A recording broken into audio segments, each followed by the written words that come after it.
So now that we have a can and we have it painted, something we have to do is essentially we have to build a skeletal system for our can so we can animate it because a game's kind of boring if we don't have any animations.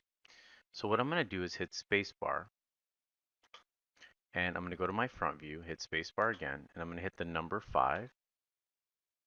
5? No, 6 rather. I'm sorry, 6. 6 will bring up our texture. And what we want to do is we want to add a few more cuts in our can so that we can animate it. So let me sort of show you what I'm talking about. If I right click here and I go to vertex, you can see I can select these individual vertices.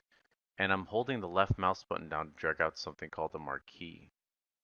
Now if I move this around, notice how stiff this is. But I'm going to hit Control Z here, make sure I'm back in object mode. And I'm going to go up to Edit Mesh here. Now if you don't see these options up here, you have to go to Modeling. And you can see there's a bunch of different tools for editing, and here's some other tools, mesh tools. What I want to do under mesh tools here is grab my insert edge loop tool, and I'm going to add a cut just somewhere in the middle here, and I'm going to add a few more. So one more up top in between these two, and then I'm just clicking on this vertical edge here.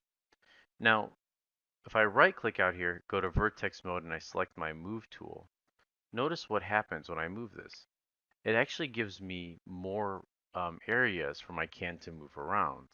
So by adding a few more edges, it actually helps with the, I'm going to hit spacebar and go to perspective so you can see this a little better.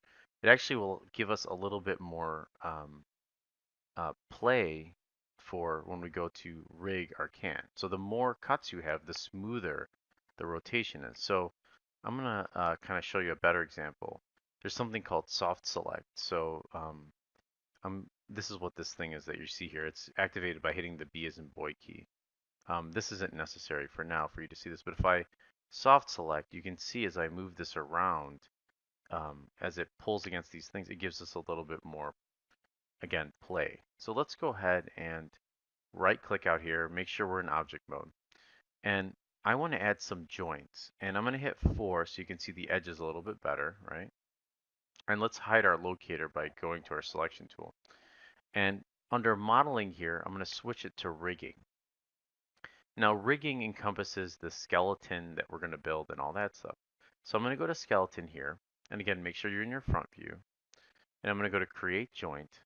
And at the very bottom here, I'm going to click on that very bottom axis, and then in the middle here, and then once more at the top. And I'm going to press enter.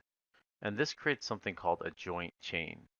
So these middle points, just like you have joints in your knees, these are your joints, and then this is a bone. 2 joints connected consists of a bone. Now if I hit 5 or 6, you can't really see the joints through your can, and that's what this last option here is. If I click on it, it allows me to see it. Now if I select this joint and I hit E and I go to rotate it, you see nothing happens. So I'm going to go to my perspective mode here, turn that joint back on.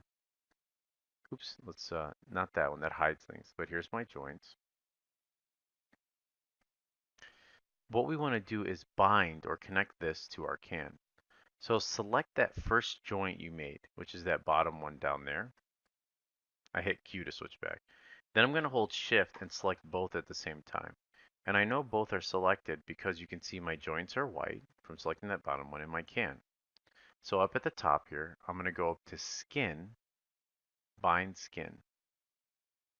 Now what you'll see is if I click that center joint again and I press E, now if your locator is pretty small, you can hit the plus sign to get a little bit bigger because that sort of helps. And I rotate it, you can see now my can sort of flips back and forth. See that?